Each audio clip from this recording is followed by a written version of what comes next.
আসসালামু আলাইকুম এভরিওয়ান। আমি মিস্টার ওয়াইকে বাংলাদেশ চ্যানেলের পক্ষ থেকে সবাইকে জানাচ্ছি আন্তরিক শুভেচ্ছা ও অভিনন্দন। আজকে একটা বিষয় আপনাদের মাঝে শেয়ার করার জন্য আমি এই ভিডিওটি তৈরি করলাম, যে ইসলামিক জীবন যে কত সুন্দর আর কত মধুময়। এই বিষয়ে হযরত ঈসা আলাইহিস সালামের সময়ের কালের একটা ঘটনা আজকে আপনাদের মাঝে আমি শেয়ার করতে চাচ্ছি।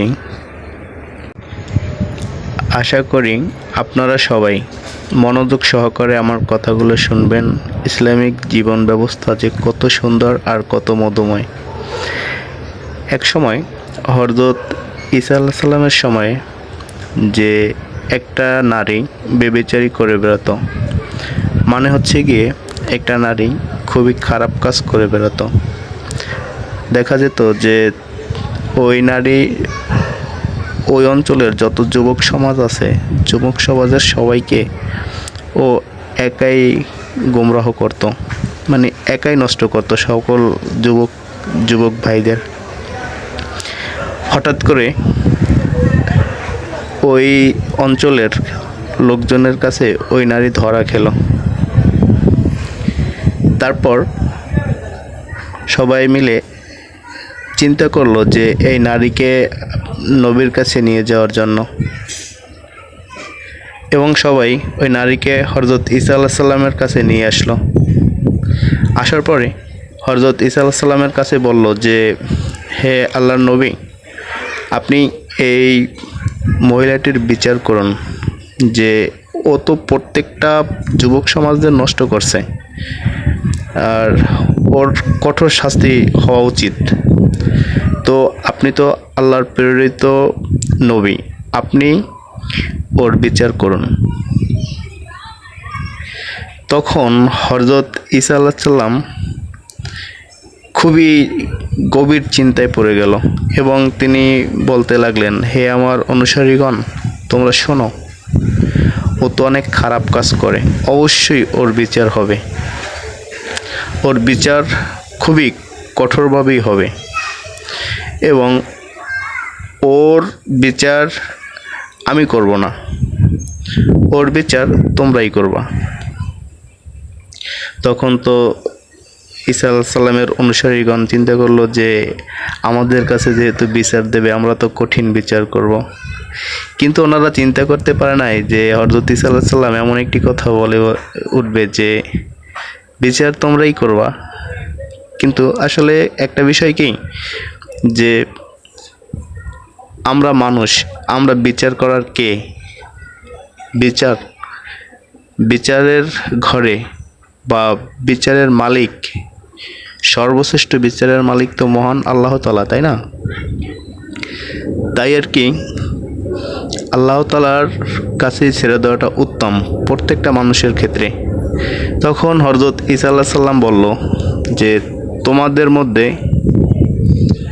যে সবচেয়ে নিষ্পাপ ব্যক্তি, মানে যে কখনো কোনো পাপের কাজ করনি, সব সময়ের জন্যই, মানে কোনোভাবেই কোনো ভুল ত্রুটি বা কোনো পাপের কাজে লিপ্ত হওনি, এমন যদি কোনো ব্যক্তি থেকে থাকো, তাহলে ওই ব্যক্তি এই মহিলাটির বিচার করো, মানে ওকে মারো।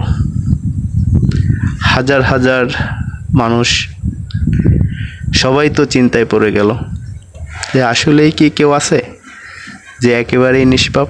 কেননা পৃথিবীতে তো কোনো মানুষ নিষ্পাপ থাকে না, কোনো না কোনো ভুল, কোনো না কোনো পাপ মানুষ করেই থাকে।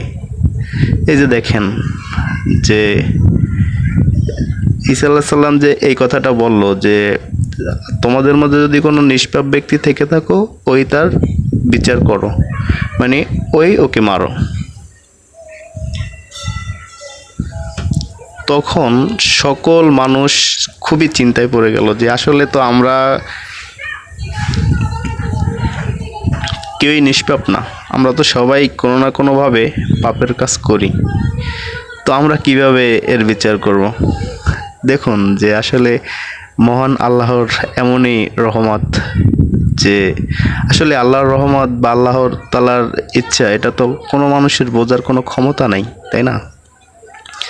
তাই আর কি দেখা যায় যে ওই নারী বা ওই মহিলাটি কিন্তু বেঁচে গেল, পাপের কাছ থেকে এত বড় পাপ করলো, তারপরেও কিন্তু আল্লাহ তাআলা তাকে বাঁচিয়ে দিয়েছেন। হয়তো কোনো না কোনোভাবে দেখা যায় আল্লাহ তাআলার কাছে উনি প্রার্থনা করছে যে আল্লাহ আপনি আমাকে ক্ষমা করে দিন, আল্লাহ তাআলা কিন্তু ঠিকই তাকে ক্ষমা করে দিয়েছেন।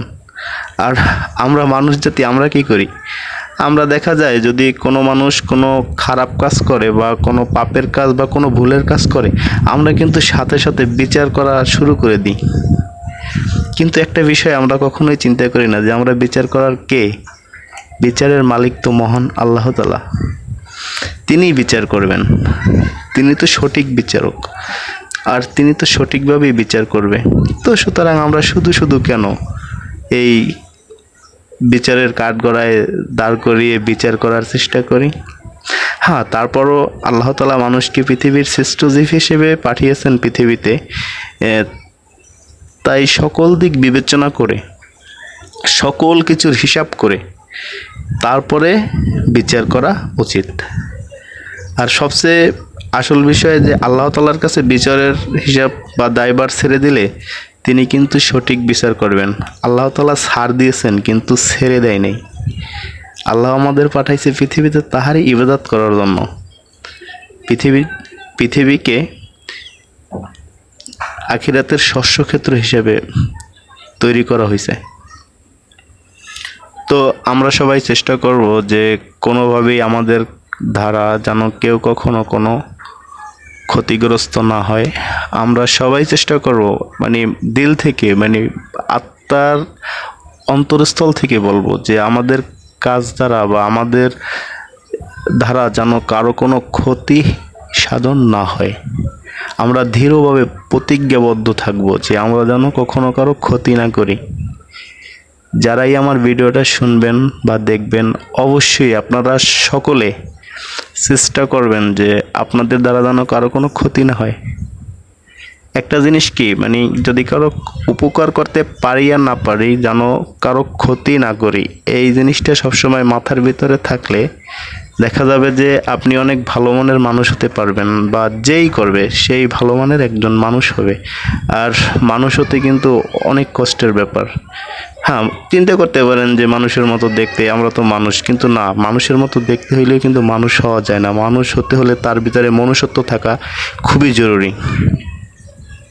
তাই আর কি বলি যে যেভাবেই থাকি না কেন সবসময়ের জন্য চেষ্টা করব যে কোনোভাবে আমাদের দ্বারা যেন কেউ কোনো ক্ষতি সাধিত না হয়। যাই হোক, আমি আর ভিডিওতে বেশি কথা বাড়াবো না। আর সবাই ভালো থাকবেন, সুস্থ থাকবেন, আমার জন্য দোয়া করবেন, আর আমিও আপনাদের সবার জন্য দোয়া করি। আল্লাহ হাফেজ। আসসালামু আলাইকুম ওয়া রাহমাতুল্লাহি ওয়া বারাকাতুহু। যদি কোনো কথায় ভুল ত্রুটি হয়ে থাকে সবাই ক্ষমার দৃষ্টিতে দেখবেন। ক্ষমাও কিন্তু মহৎ লোকের কাজ। আল্লাহ হাফেজ। আসসালামু আলাইকুম ওয়া রাহমাতুল্লাহি ওয়া বারাকাতুহু।